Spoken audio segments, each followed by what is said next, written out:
Welcome back to Special Report. It is time now for our Common Ground segment. Joining us tonight are two of the members, the top two members of the House Intelligence Committee, Republican Chairman Mike Turner and Ranking Democrat Jim Himes. Gentlemen, thanks for joining us tonight.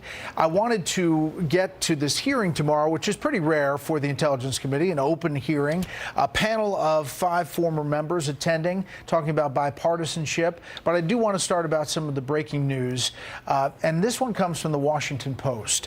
The U.S., according to the Washington Post, had intelligence of detailed Ukrainian plan to attack the Nord Stream pipeline. The CIA learned last June via European spy agency that a 6-person team of Ukrainian Special Operations Forces intended to sabotage the Russia to Germany natural gas project. Chairman Turner, first to you. Thoughts on this and knowledge of it? Anything you can shed light on? Well, obviously, we cannot confirm or deny the details of a report, especially such as this, where it's from unnamed sources. I can certainly say that the administration, of course, has been adamantly opposed to any attacks on infrastructure, certainly an attack like this, that's an economic attack, and certainly so the United States is absolutely opposed to whoever the actors were for this type of a sabotage action. Congressman Himes, the administration was pretty clear at the time about this. Take a listen.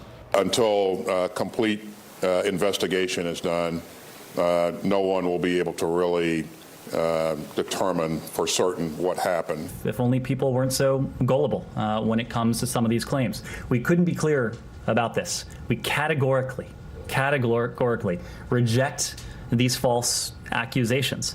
The United States was not involved in this in any way. We still do believe it was an act of sabotage. The United States was not involved in any way, contrary to some press reporting out there. So, Congressman Himes, the United States, they said, was not involved in any way. At the time, from Capitol Hill and from the administration, were suggestions that Russia did it.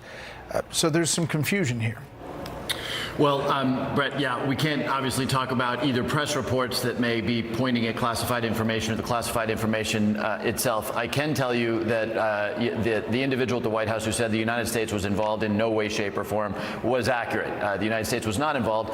The White House is also appropriately careful about naming names on these situations. We've got, of course, a situation right now where a dam was destroyed.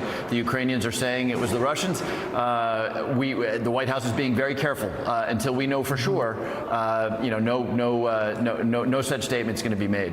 Some things you can talk about is the situation in Ukraine currently.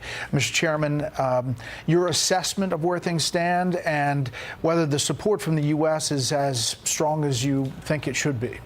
Well, I was in Ukraine just a couple of months ago, and Jim and I were in Ukraine just before the election, making clear of our strong support. I was there learning about the plans of their upcoming offensive, and today the Armed Services Committee has received a briefing.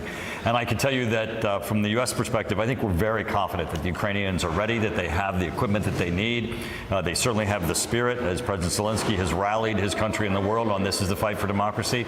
I think the Ukrainians are up for this fight, and the Russians are certainly going to see, I think, their forces being pushed back to the border in Ukraine, retaking their territory. Congressman Himes? Yeah, look, I think this institution, the Congress, is very strongly behind continuing to support the war in Ukraine against the Russians. And I think that's not just a Congress or a U.S. issue. That is a NATO and Western issue. People understand that if Putin gets anything out of this, this will not be the last time we see it. Now, some of the supposed critics of the effort are saying, hey, we should have better accountability about where the money is going, where the weapons are going. That's all fair. That's all fair. People can say we want to make sure that these weapons and all of the aid that is being provided to the Ukrainians is being used well. That's different than saying I oppose aid, which I will tell you, and I think the chairman would agree, is a pretty fringy view around here right now. I have to ask this because it's in the news about unidentified aerial phenomena and the possibility that this whistleblower is accurate. We have spacecraft from another species. We do, yeah. How many? Quite a number. Astonishing. These people are said to be well respected. Maybe I'll jump in quickly here and just say we did have a hearing. In fact, we've had 2 hearings in the last couple of years on this subject. And I asked a question in the second hearing. I asked, do we, because of course you hear this notion that's been out there forever that the United States government is hiding material, that we're hiding aliens or whatever. I asked a very specific question, which is, do we have any sort of matter, organic or inorganic or whatever, that we can't explain as to its source? Now, this was a year, maybe a year and a half ago, and the answer was an unequivocal no. Mr. Chairman, obviously part of the story is that they've held it from Congress, from the administration. I mean, it's pretty astonishing if true. Anything to weigh in on? Bret, this has been a story since the 1960s. Really, every decade there's been individuals who've said that the United States has such pieces of unidentified flying objects that are from outer space.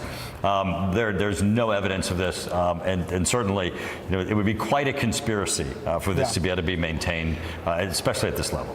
Okay, you're having a panel tomorrow. 5 former members, a rare open hearing aimed at restoring bipartisanship. Mr. Chairman, let me start with you about why to do this. Obviously, the House Intelligence Committee has a bit of a sordid past when it comes to bipartisanship. I assume that's behind this. Absolutely. I got to give Jim Himes credit. We are working together as a team. We're facing national security threats, and we're doing it on a bipartisan basis. Every member of our committee has made a commitment to work bipartisan, and it really came from Speaker McCarthy and Hakeem Jeffries, Minority Leader, coming before our committee and giving us this charge that we are to work on national security and keeping our country safe, and we're doing it. And Congressman Himes, just to end on you, you've had 11 members on a recent Mideast CODEL, including both of you. You referenced that. For folks out there that think that Congress does not work in this way, in a common ground way, what do you say to them? Well, the national security committees need to work. And, if you look back over the history of the Intelligence Committee, generally speaking, it has. We've managed to keep the politics out of it. There were some years there, obviously, when the whole Ukraine investigation was undertaken by the committee where, yes, we were badly, badly polarized. The chairman has really committed himself, and I have too, to making sure that we keep the partisan fights out of this. National security is way too important. When we go to the Middle East, as we did, we were in Israel, we were in Jordan, we were in Egypt, it is really important that people see us working together in the service, not just of our own national security, but in the service of stability around the world. If we're fighting with each other, that in the national security realm, that is a comfort to our enemies, and we're not going to do that. Always trying to find common ground here. Mr. Chairman, Ranking Member of the House Intelligence Committee, thank you. Thank you. Thank you. You can see all of the Common Ground segments